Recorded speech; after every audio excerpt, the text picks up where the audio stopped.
So Paudie Kissane joins me on the show today. He is a former All-Ireland winner with Cork and now works as an S&C coach and a manager in the GAA and also runs his own sports performance company. Cheers for coming on today, Paudie. How are you keeping? Very good, yeah. I know, delighted to be here, and thanks for the invite. And yeah, it's just always, I suppose, good to talk about things we're interested in. So yeah, so part of. Is Douglas the team you took over this year? Well, no, I suppose it's not, I suppose I work for myself first. I suppose in that kind of Well, athlete development and coaching space. Like, so I'd be providing different supports to different teams or different groups. Do you know, kind of way, like, so I suppose Douglas is one of a number. Like, I kind of in reality, I suppose I oversee the coaching and the S&C. It's kind of a okay. combined role, in Douglas, like, whereas I suppose any support I provided would always have some element of S&C. Do you know, kind of way, like, Yeah. and because you know the way it is in regards, you could say outside of maybe intercounty, like, there's different teams or different clubs have different needs. Do you know, Mm. depending on who's involved with them and depending what team or grade you're involved in. And yeah, so I suppose yeah, it's just yeah, so just the Douglas is one of a number of roles, I suppose you could say. Mm. Yeah, and I think you were 33 when you retired from playing with Cork, and you kind of went into S&C side of things straight away then, or the coaching side of things. But was it always the plan to go into that after you finished up playing? Well, no, I suppose I suppose it was always even at that stage I knew I would be involved in it. Like, but even prior to that, like, I previously been played with Cork maybe in my early 20s, and then wasn't involved in for a number of years, and then I actually ended up going back at my mid 20s, thinking I was old. I went back into sports science over in London, so that's kind of that started the journey of being involved in, I suppose you want to call it, physical preparation, team preparation, and then I suppose when the and I had been getting some of the experience in the kind of that space of being involved with teams. Then ultimately when the Cork thing finished, I got an opportunity to get involved with Colin Collins when he took over the Clare senior footballers, and I suppose that was my first involvement in the so-called, so you could say, high performance setting and so on, and yeah, I suppose that's for the, I suppose that you could, from the outside, that may look like being the start, like, but I suppose it really I suppose another stepping stone on a journey, like, Mm. And just go back to that time then, you were saying you were on the Cork panel initially when you're in your early 20s, and then there was a few years away from it. What was the reason behind that? Were you dropped? Did you step away? What was the kind of situation there? Well, I would have been. Well, I was involved with Larry Tompkins initially was the manager, and I suppose I was involved on the panel. I played a bit of league, didn't play championship, then got dropped second year from the league to championship panel, and then Billy Morgan took over. And sure, look, the way it goes. Like, sometimes you're just get selected or whatever, and that's the way it goes. And so then I suppose then that's when I decided then, like, that there was an opportunity to go abroad to do a bit of study. Mm. I was coming back over and back for club games and different things, but yeah, so they just down to kind of, I suppose, ultimately down to selection, Mm. and then I got back involved with the Cork Juniors in 2007. We won the Ireland, and Conor Coonan took over then in 2008 and got invited back in for a couple of trials, and that's the way it went. You know. Mm. And it worked out well for you then. Like there was a great few years then. Obviously, it was a really strong Cork team, and you were competing at the top end. You obviously won the All Ireland then in 2010. So it was a good end to the career then, having had a few years away from that. I suppose it was like, and I'm not really one for looking back too much. Like, and sometimes, of course, when you weren't involved, you wanted to be involved, but at the same time, what you could say, it'd be a lot more disappointing if you weren't involved and you'd missed out on a lot. You know, kind of way, like, so. But there is a kind of well, you could see from the outside the good players were involved, progress that the group were making, but it was the main thing. At least I was involved when they had the most successful times. You know. Mm. And did you find then when you started studying, I think you'd done a master's then in sports performance or that side of things, did you find that it really helped you get the most out of yourself as an athlete on the pitch then?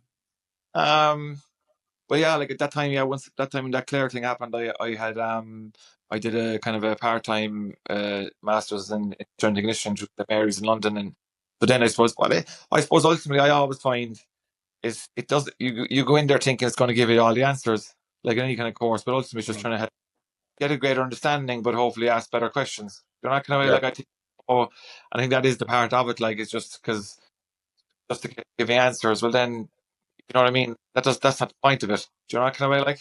But it certainly did help. Like, and I still find that to this day. Like, I still like to train, still like to keep fit. Like, so I think that helps as a coach. Like, when you have awareness how your body responds to things, you have awareness of understanding how to do certain exercises, and I just think that it's not a necessity to say you must be have played at a high level or to be very athletic to be a good coach. I'm only just saying from my perspective, it helps. That Mm. kind of way. And when you say it helps you ask better questions, what do you mean by that? Well, like I suppose you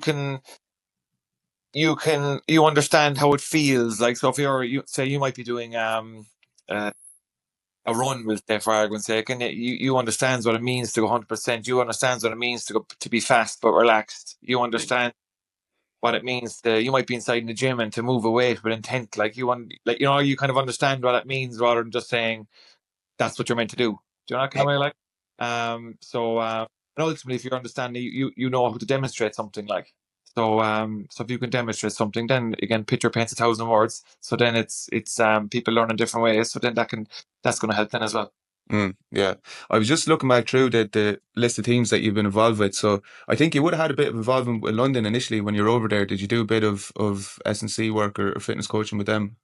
Yeah. So you're there, and I suppose uh, again, different times now. Back then, like, London had been an awful lot of progress, and since then, no respect to back then, but um, they were just getting things going, and I done a bit of training over the winter with Tircon Gales, would have been the strongest club team over that stage. They were like quarterfinals at the Club All Ireland, pushing strong teams like Crossmaglen to the Peanut Collar and so on, and so I was training with them, and a lot of those lads were involved with London then, and got invited in to train with them. And then I suppose them becoming aware of what I was doing then over in London, got asked then to kind of, I suppose it was training, was still oversee some of the training as well. So yeah, so that was kind of an interesting thing then, because if you remember back 2008, Conor Coon didn't take over till February, because Yeah. I think it was the last year of there was a couple of strikes in Cork that time Mm. over conditions or whatever, and preparation and so on.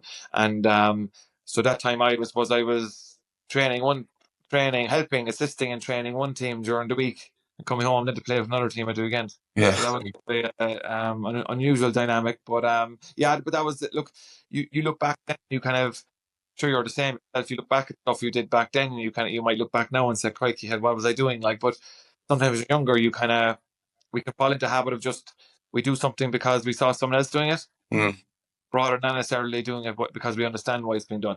You know, kind of mm, way. mm. But a great experience. Like, and we still have we've made friends from then, like people I still contact with. Like, so no, good times, and it's a great experience. Yeah, and just having been involved, like even that Cork team you played on, serious athletes on the team, you probably would have been really known as a good, hard running team. I just think of the likes of Pierce O'Neill, John Miskler, yourself. But when you look at the S&C that was done then, obviously the science has kind of advanced, say, in the 15 years since then. But is there a big difference in terms of how you would have been training back then, say in the gym, or your kind of the work that you would have done on the pitch, compared to like how advanced things have become now, or is it broadly similar? Um, well, I think there's still something things that are similar in a sense of, right. There's, like, the way, like, say, right, how long goes it now? 30,000. Like, that's 13, 14 years ago now at this stage. So we'll just say 15, 17 years ago, like, people were squatting, people were benching, people were doing weighted chin ups. But I suppose the difference would be more of back then, there still would have been an element of detraining. Do you know the way? So then, Yeah. say, and when the county season finished, then a player may go back with his club, or depending on how that went, that could be finished, and how well a player may have looked after himself during the off season. Yeah. And then I suppose, when I say detraining, not necessarily just about the training you did, then maybe the lifestyle and how you looked after yourself. And I suppose, like, you might say there's a shorter off season now. So, like, I suppose that's one side of it. So basically, players are starting off their pre-seasons now at a higher level physically maybe than they would have been back then. Yeah. Yeah. And I suppose ultimately you could say then is that, you'd say now maybe players generally are overall leaner and fitter, leaner and stronger. I suppose stronger relative to their body weight. Like, compared, there was a time back then. It's not that every player was huge, but ultimately they would have been an essence of, right, um, getting bigger, but necessarily that might not always be to your advantage. Like, you Mm, know, think back way back. Remember like remember the Cross Glen team of the McEntees and McGeeneys and so Yeah, on. Just Francie Bellio, and there was some of those lads. There was a kind of a natural genetic strength in it too, like not necessarily just but yeah. So I think it's evolved there. Like that certainly you still need to be strong.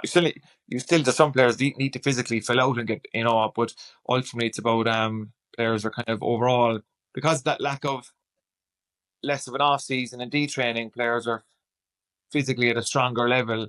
They're making improvements year round. Do you know what I yeah, mean? yeah, That's one side of it. And I suppose back then, look, I think speed. I know we'll get into it in a minute. I think speed is important, and there was some elements of it done back then. Like and I'm not privy to what's done in all intercounty setups right now, but I think there's more emphasis on it now compared to maybe back then. Like yeah, 100%. And yeah, the thing that I always remember from the early 2000s was those Armagh teams kind of brought. It was more about getting bigger. Maybe the tight fit jerseys were coming in, and it was more about size. Whereas then, as you said, now it's more about kind of staying lean and year round, and you don't have lads just kind of wintering well and then taking 2 months of the league to get fit, that kind of thing. It's more of a 12-month kind of thing for players now, isn't it? there is like, and I always find then like you think in that scenario, right? To get in good shape, you need to train hard, whatever, work hard, whatever that may be. Mm. Ultimately, then, but if you're in good shape, sometimes you don't need to train as much. Yeah, You're that bit fresher, so then you can go that bit faster and that bit harder.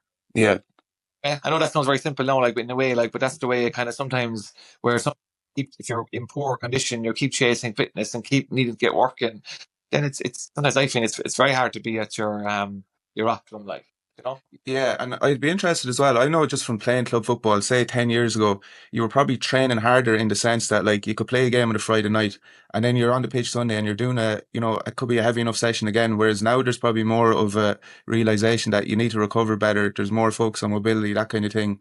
Would you have found that even inter-county setups that it would have been tougher training in the sense that you're probably pushing the body a bit harder and not getting enough recovery in, or what was your kind of how did you has that changed as well from an inter-county point of view, or was it always like that? Um, well, I suppose back we certainly train hard. Back in my time with Cork, and the training was very well structured and so on. You know, like I wouldn't say we were flogged. You know, Yeah. it was there's just maybe more appreciation of um timing of when things are done. No, this just comes from understanding and things evolve. You Mm. know, maybe teams might do their strength work maybe as close as the most recent game and as far away as the next game. So again, so ultimately as we get towards the latter end of the week, we're fresher and there's a greater chance of being playing at optimum speed. And Yeah. and then there's maybe a time. Then there's maybe where what types of training are structured. You know the way you might have heard like task periodization, how you Yeah. periodize training, and when you're hard. So you might say like your two hardest sessions in a week might be a Wednesday and a Friday, and it's not that you can need to go very light, or sorry, Wednesday and a Sunday, and it's not that you need to go very light on a Friday, but ultimately you have that bit of an up down structure in the week, like to ensure that like, do we want to have three moderate sessions or three moderate efforts, or do we prefer to have maybe an up and down approach where we have a harder effort midweek, a lighter effort, and so sometimes, Mm. and then again, it's not a case of that error was made all the time previously, but sometimes even now, in when you're preparing a team, we always feel as if we don't have enough time. Mm. If we don't have enough time, then we feel we may end up spending too much time. And then that's the reason why we can't perform enough at the weekends rather than necessarily we're not getting enough done. Yeah, yeah, I get you. I'm interested in your take on the new rules as well. Like, I know it's still early days. There's been a lot of talk around, say, you would have heard managers talk about, especially early on in the league, the extra load on the players, and there's more running involved and stuff. From your point of view, having watched it the last couple of months, is there a difference in how coaches should be preparing teams, or is it still pretty much similar enough? It's just kind of maybe higher intensity running or more sprinting, or what's your take on all that? Now, just as you mentioned the tactical side of things, I suppose the one thing just back to link it back in with how the game evolved from previous, like or say players potentially were getting faster or fitter. Mm. Because say when Jim McGuinness came in, then the way the kind of the blanket defense and the counter attacking and so on. Yeah. So again, that's how the game kind of evolved. Then it evolved tactically, which ultimately then meant it evolved physically. Like Yeah. so, might have players playing a whole position that are getting potentially getting breathers in the game, like, and then but then suddenly when the team wins possession back, they're gone. Like, do you Mm. know what I mean? But kind of like you might have had. Uh, the player may have been covering similar distances the previous, but he was covering a lot more high intensity actions because potentially he was getting breather. Do you know? Whereas Mm. a player might have played a more traditional up and down role, like, and that mightn't be as intense. And that's just again depending on the tactics of the game. Does that kind Mm. of make sense? Yeah. Um, so now, I suppose now with the new rules, and again, I'm only because then you're only still learning from it. Like, but I would say there's again it will depend on how the game is going. So like there's a scenario now because of the kick out rule and where the ball has to come outside we call it the outside arc, the 40 meter. But then a team could come under big pressure on their own kick out. Well, ultimately then means there's 6 players at the other side of the field might be doing a whole lot for a long period. So in essence, in one sense, the game mightn't become more demanding, say, from an overall running point of view. Do you know that kind of way? Mm. But then ultimately, then because they're getting that breaks, when they do get possession, then there's a chance for the game will be faster. Like, Mm. because you are getting opportunities to recover. Like, Yeah. so I just think it depends. Like I think there's because of the rules, and if people are able to exploit the rules properly, the players in the middle eight, their roles ultimately will become more demanding because potentially the game is more open. If the game is more open, the ball is moving faster, players are moving faster. Do you know? But Mm. but I always find there's never a black and white thing. Do you know? Because you could have say a scenario where, and we'll see this as the summer evolves, the weather improves. Teams could win clean kickouts. They move it away from the breaking ball area. They're accurate with their kick passing. Then the ball's going up to the 3v3 inside. Then there may be a score, an action off that. Well, then so the play could be really quick, but then sometimes depending on your involvement in it, you mightn't have as much say high speed running to do. Do you know? It Yeah. just like it just depends on the game. But then I suppose do we always say is if you're preparing players, you got to prepare them for the what could be the most demanding or what they could be facing. You Mm. know, so yeah. So look, it'll be interesting, but I still think everyone's in a kind of a learning phase from that. Like the way um remember there was some controversy there recently how I think it's partly FRC's reviewing of the rules. There was meant to be a tie in regards to maybe the GPS or the physical data, but Yeah. there was some I'm not privy to it, but there was some issue there obviously or some restriction there. So I think obviously once that come if there is a kind of a learning from that or releasing of data from that, I think that will help paint a better picture of the change of demands based on the rules. Yeah. Well, I think Jim Gavin was saying that the counties just wouldn't release the data, which is it's there's probably a bit of paranoia in county setups not to kind of reveal information like that, but it obviously it would be beneficial for the FRC and then just for the likes of yourself and myself who are trying to design training around the demands of the running. But yeah, I think just certain county setups are not kind of not releasing the GPS, which is not ideal. I just go back to say the teams you've worked with, like from an inter-county point of view, you obviously you mentioned London there. Clare footballers then would have been your first main S&C role after you retired, and then I was just reading back through, so you did a bit of work with Cork footballers, Tipperary, Limerick, CIT, and then a few club teams as well. So like you had a good range of, experience there, different inter-county setups and stuff over the years. Like I'd imagine you're learning over, as you kind of go through that, you're picking up different bits and pieces, you're working with different players, different managers and stuff. So you've a lot of great experiences there, different county setups since you started going into this role. Yeah, I did, I suppose, and again, like all those roles, and you sometimes we all want to win, we all want to be successful, but we can't just judge whether your role is as a backroom, like someone like me involved in the backroom, or as a player. It can't just Yeah. ultimately, so I look back at and just overall brilliant experiences, like and I think as a like whether you're S&C or a football coach, like you've got to constantly reflect, like so sometimes you will learn from maybe stuff you did in the moment, but also then I could be doing something now and then I look back at maybe it's something I did back then and you're kind of joining the dots and you're kind of learning from that. So I like but the biggest learning I would take from too, like, is um uh like some things never change. Yeah. Do you know what I mean? Like in a sense of, right, you're trying to prepare players physically to help them and to perform their role on the field. Like, so I always say the physical, I say the S&C is very important, and it can be a reason for the game, and it can lead to maybe increased risk of injury depending what you're not or what depending what you're not. but ultimately sport is always the most important. So I always say, like, yes, you got to prioritize times where the physical always has to be part of the preparation, but it can't must be secondary to the practice of the game or the practice of your role, because that's what's going to win the game, like, Mm, or else, or else if the physical was the main thing, well then sure, then every team would be mm. competing in All Ireland. Wouldn't that make sense? Yeah. So big thing. Sometimes we're all trying to improve things and learn from the physical side of things, but the sport is still the most important, and you always got to keep that in mind. Mm. And the other thing then, players have probably changed over the years as well from where you were playing to what they're like to coach now. Is there any differences as a coach that you had to like evolve over the years in terms of even like how you talk to players, how you coach players on the pitch, or is it broadly similar? Um, I suppose we could say some of the younger generation. I can say that now maybe because and just attention span.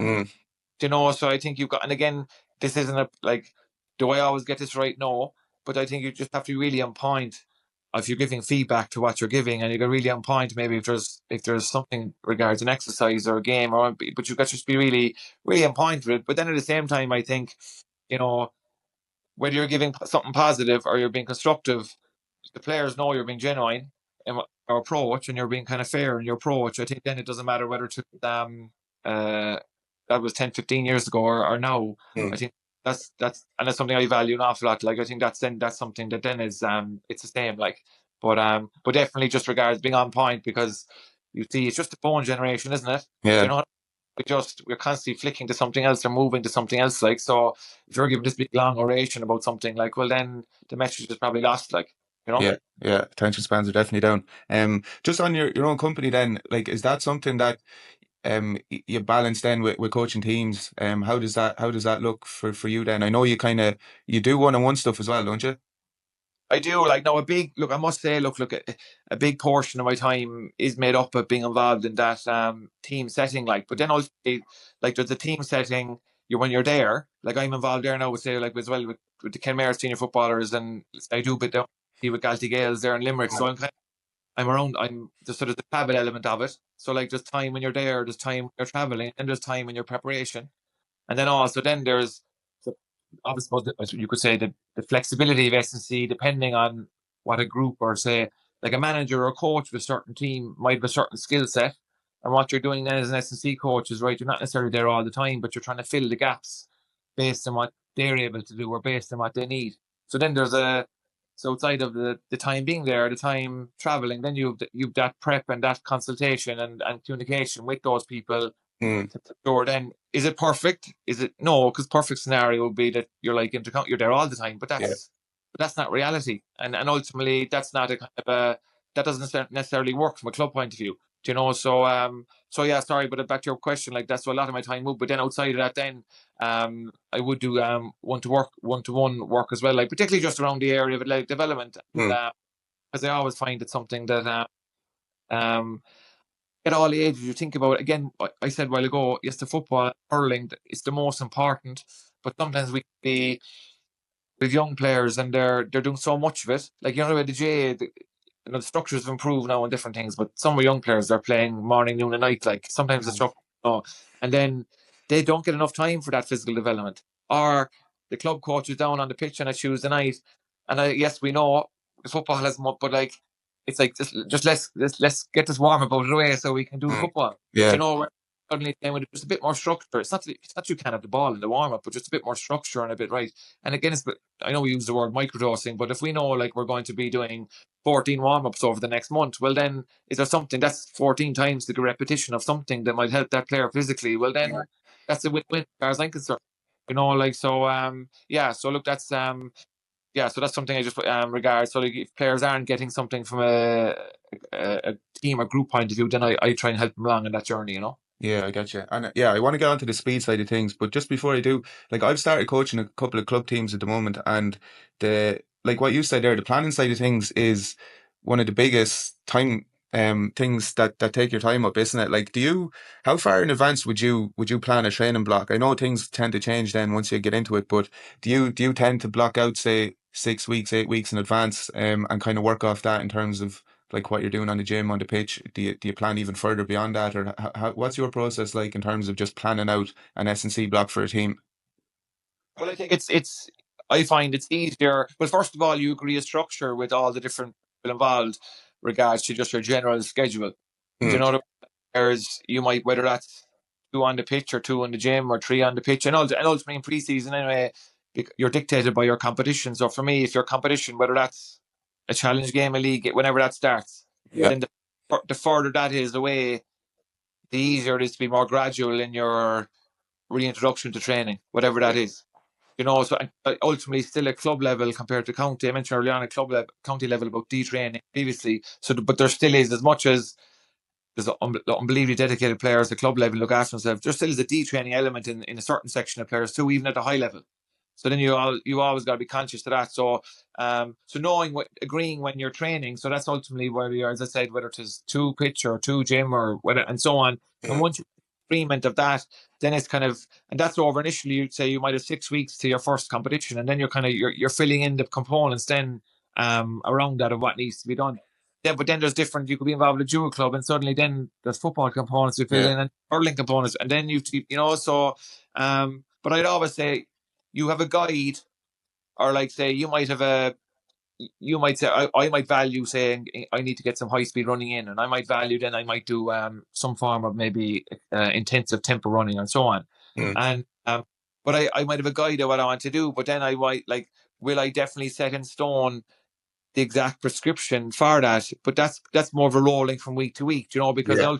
seeing how you're monitoring how training is going, you're seeing because ultimately you have to give it a space maybe for a coach to plan what they're doing. um, what's the weather conditions like? What pitch are we training on? Are we going from AstroTurf to a heavy pitch So you just have, Yeah. I think, have it flexible all the time, and so like ultimately club level, um, we don't have the fortunate to be able to say live GPS with all our players, all the Yeah. kind of way. Yeah. So on.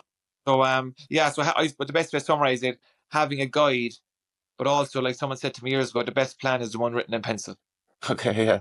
Yeah. So you always have a plan, but you're tweaking. You can tweak it. And again, another brief example that comes in my head: you might have a plan for the gym, but then based on suddenly the game move from Sunday to Saturday, you have a 6 day turnaround, whatever it might be, and suddenly ended up being very high intensity on Tuesday night on the pitch, and right, do I really want to overload the hamstrings again? I know I might have pulled back on the volume or the Yeah. intensity or the L's. So you just got to kind of.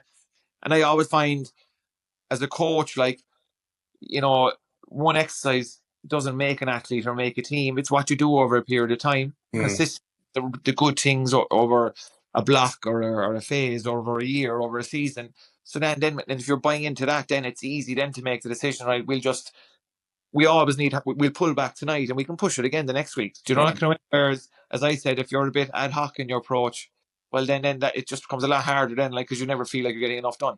Do you know? Yeah, yeah, 100%. And yeah, it's one thing I found. You might have this session planned out in terms we'll do these runs on the pitch, and then the lads are absolutely wrecked and they're not even halfway through what you plan to do. And you're thinking, I'm going to have to pull this back a bit because on paper it sounds fine, we'll do this. But then, as you said, the pitch might be heavy. They might have done a conditioning game that's a bit more physical than we kind of thought it was going to be. So yeah, that all makes sense. I was just reading back through what you'd done an interview with a local newspaper there a couple of years ago, just around speed training and stuff like that. And you mentioned that there's not an appreciation or understanding um, of what needs to be done to get faster in the GA. When you say that, what, like, if you were to break it down kind of simply, if there's coaches listening who want to work on speed training in a group setting, what would you kind of say are the different elements that they need to work on to actually help the players get faster? Well, I suppose we'll just think, we'll make it practical and we'll think to the pitch setting, right? So, because Mm. again, ultimately intensity is key. Like, so ultimately, if I'm trying to improve my ability to run at my maximum speed, so just say that's 100% for now, whatever that might be, and we'll just keep it. We'll just say 30 kilometers an hour, and I'm trying to improve my ability to run at that. Well, then first of all, I need to give them an opportunity to do that. So one, ultimate then if I'm given an opportunity, they need to be fresh when they're doing it. So it needs to be done early in the session. But two, then we still think intensity is just hard work. Mm. But it could be hard work at slower paces because we've no recovery. We're trying to make sure they do it and they're fresh. Then they have enough recovery between efforts. So that I mean, then again, I say like roughly say 60 a minute for every 10 meters of work, give or take. Yeah. All right, and so there are two key variables. Like three, then I suppose it's the appropriate distance. Do you know that kind of way? Like so, we might say we might have someone thinking they're working on speed, and they might be just doing say 6, 10 meter efforts, and then yes, it is working on maybe their acceleration up, but it's not necessarily working on those, I suppose, longer accelerations, those max speed efforts. Like, and you mentioned the rules a while ago, like, and there may be opportunities where right the ball is one the middle, it's delivered forward to an inside forward, and then you might have a wing back or a wing forward making that sprint to get on the end of a move or whatever. Like Yeah. so, so it's so that they're just be simple examples. For it needs to be done consistently. So then it's kind of like there can still be a kind of thing of we must sharpen up now because we have a game at the weekend and we get a couple of sprint efforts done. Do you know what kind of way like our it's getting to the summer now and there's a stretch and we get it. That was maybe the old school approach. Like whereas I'm kind of right has to be dosed appropriately, but ultimately if something is important, it needs to be done consistently. And that's the approach I bring to everything in relation to you're trying to improve something. If it's important, that doesn't necessarily be the same exercise, but it needs to be done consistently. So they're just four simple examples there now of but that can be difficult. Again, using your this where you to use your experience as a coach, like, and so you go into a club setting and you want to give the players the appropriate rest after a sprint, like, and then you see the players getting a bit fidgety and a bit Yeah. anxious. The coach is kind of looking over, kind of going, "Christ, and they're doing nothing." That means that that's a problem, like, do you Yeah. know. And then then if you're not experienced as say an S&C, then you kind of I better do something, and then suddenly then after sprinting again after 30 seconds rest, but then from the outside looking in, it doesn't look like anything. But ultimately, then because they're getting less rest, they're not working at those high speeds, like so then they're not getting the stimulus from what you think they're getting. So like Yeah. there's a bit, yeah. And I suppose the other talk is in the head. Then it's just communication with the different people. Then is important too. So like I'm explaining this to you here, it's that communication with the group and that communication with the management, and then once you kind of once you get a kind of a consistency or a repetition of that, I think then players then get to experience what it is actually running fast. You're Mm. not going to be like, and rather than just hard work, like rather than repeating 80% efforts, what's it like to repeat 300% efforts? Do you know what Yeah. kind of way?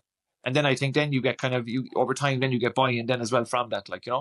Yeah, definitely. And yeah, I was going to touch on that actually. It's the rest times is it's fine if you're doing an individual session, but it's kind of just getting players to understand the benefits of resting longer. It'll help you be able to actually max out when you are sprinting. I suppose the issue for coaches is around, say, if you have maybe 15 minutes to get a warm up in, how Yeah. do you fit like, they said you get the speed work done maybe towards the end of the warm up, while you are fresh, as you said. So how would you fit it in then if you're fitting in a mix of maybe mechanics work and then, acceleration, max velocity, that kind of thing? Can you give an example of, say, some of the teams you're working with now? What would you kind of do to fit that in, as part of the warm up, if that's the way you do it? Well, I think first of all, you got to like you probably might have only 15 minutes to get your warm up done. Right Mm. now, sometimes I'd overgo, but what I try to do is sometimes, because ultimately you mightn't have access to these players all the time for supervised training, right?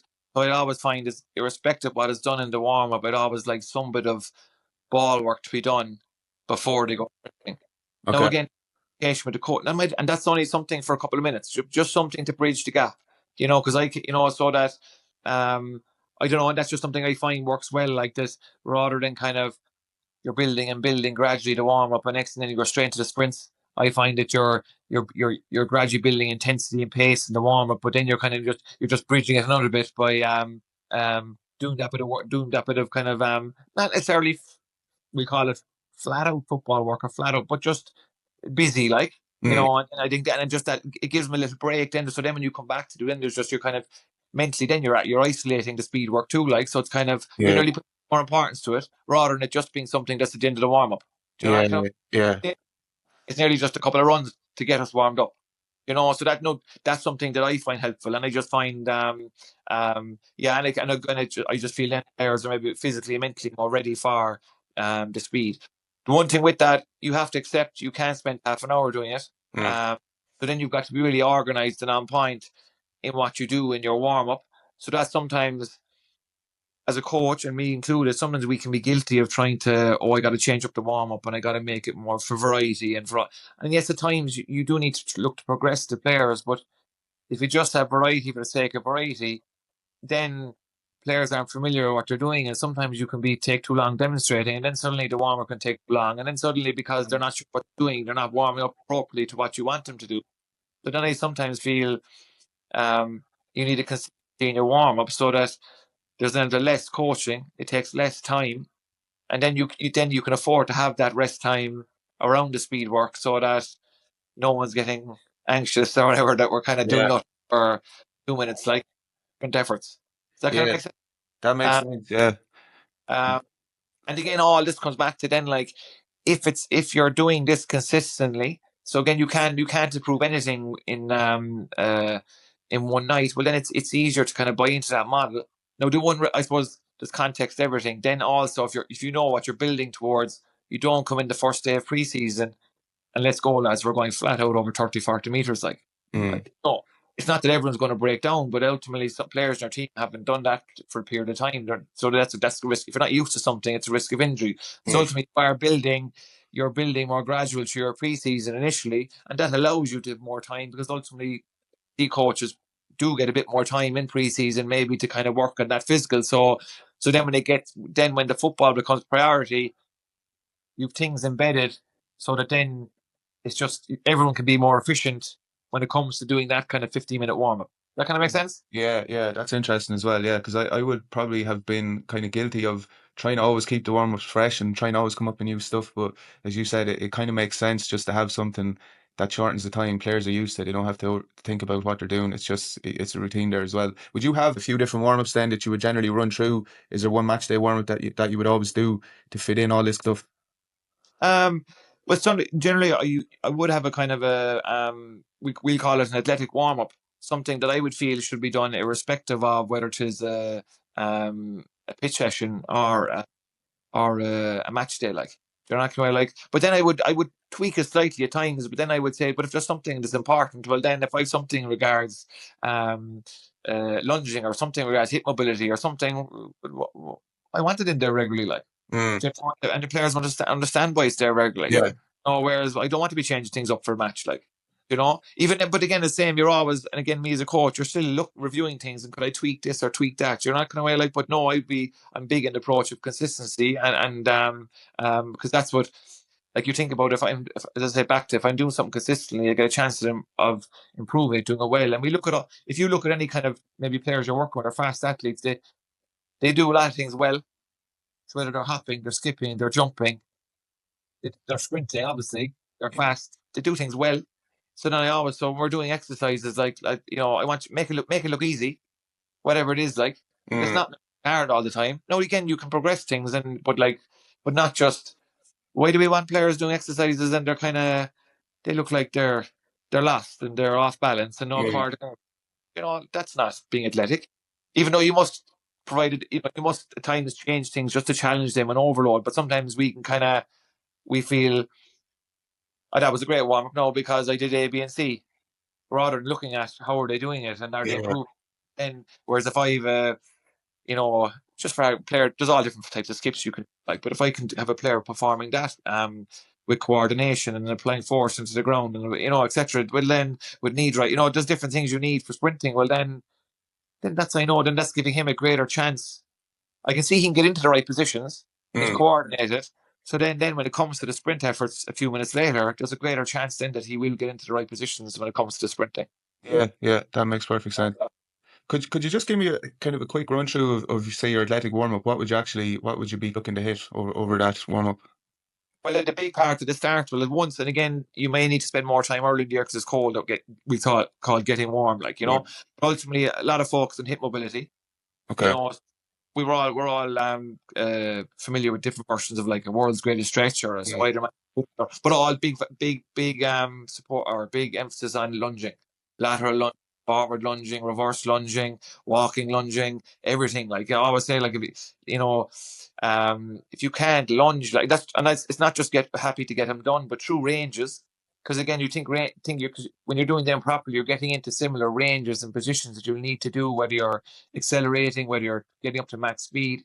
So you're just, and so that's about it's not about trying to confuse players. Like you might do a simple forward lunge and you're emphasizing your back knee to the grass, for argument's sake, tickle the grass. So then then you're extending your hip. So ultimately when I'm doing my, whether it is a skip or a jump, or I want to accelerate, I'm extending my hip. So that's my kind of thing. I'm not trying to complicate it, but you're trying to kind of, for me as a coach, again back to, you're just trying. Just trying. Are they doing what I want them to do?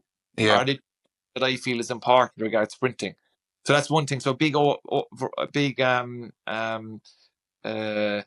emphasis on hip mobility early on in the warm up, and then from here, then it's all about trying to increase, I suppose, building the body up slowly. Regards to, I suppose, ultimately moving your center mass forward or applying force into the ground. Like, so that could be different. That can be skips for distance, skips for height. Mm. It can be a broad jump, continuous broad jump. There's it's my thing is just understand why you're doing it. Do you know that kind of way? And then another component. Then I call them aeroplanes. Other people might call them strides or build up runs. I call it airplanes. So imagine airplane and runway gradually builds up pace. So I Mm. say towards the end of a warm up, this could be over say 50 meters.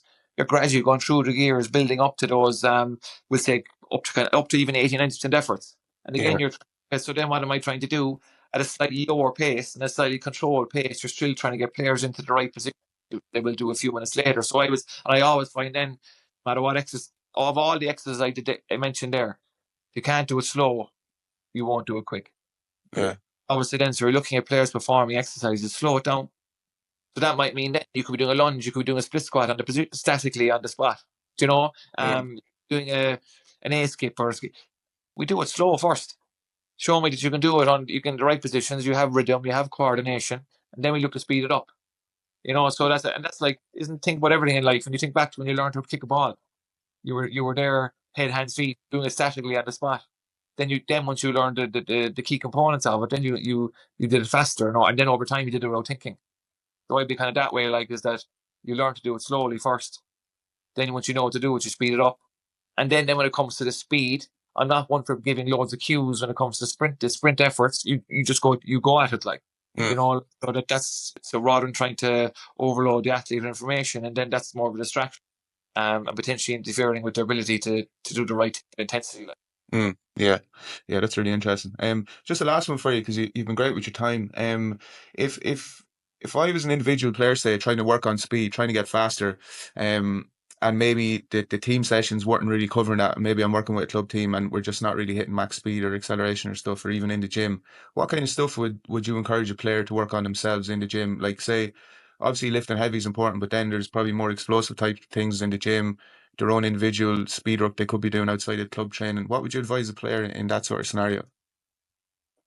I think from here now, I suppose we're thinking of a player that's at, I suppose, club level, aren't we? Like, we're Yeah. training, there's catered for as such. So Mm. like ultimately, I would say first of all, if you are in the gym, you're strong relative to your body weight.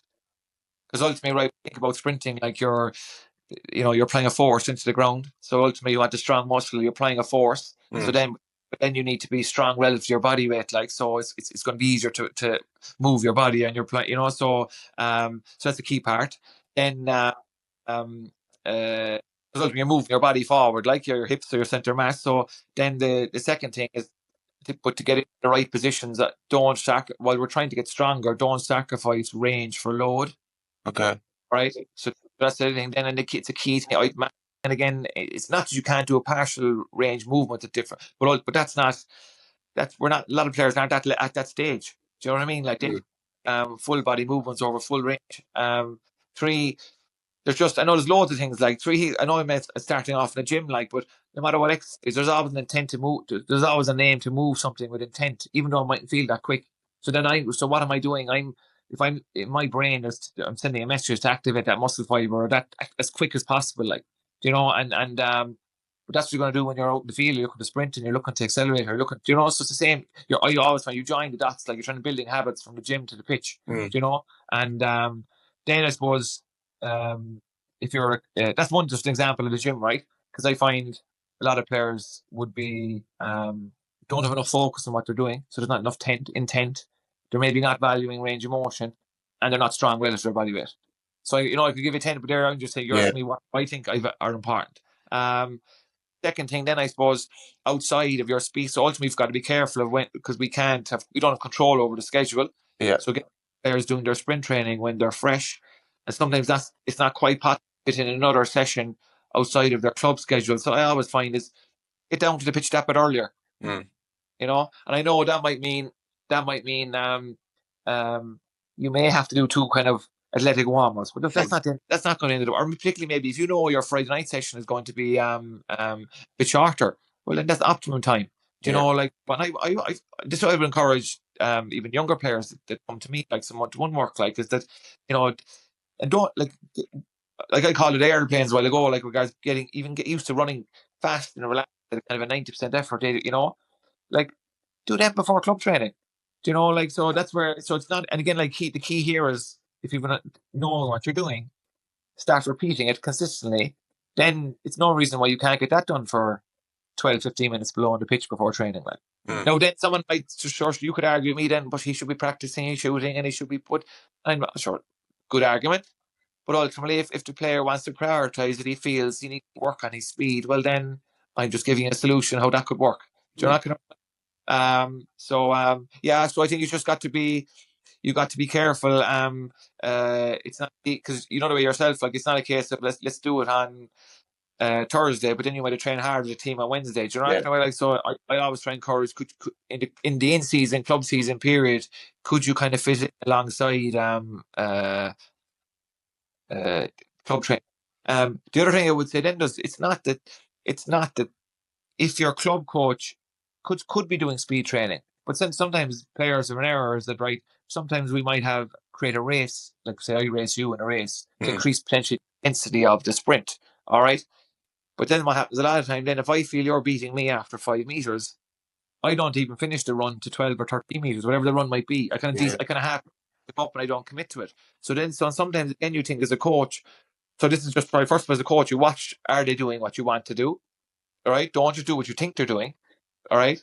Because you think they're getting intensity from a race, but they mightn't be, right. But mm, also as a player, if you're in that scenario, whatever, if you're being asked to do speed work, make sure you're getting the stimulus from. What I mean by that is if we're being asked to run 15 yards or 20 yards or 30, it must be 100%. Like, do you know what I mean? So sometimes it might be even fall to the coach. It could just fall to the player, like, you know.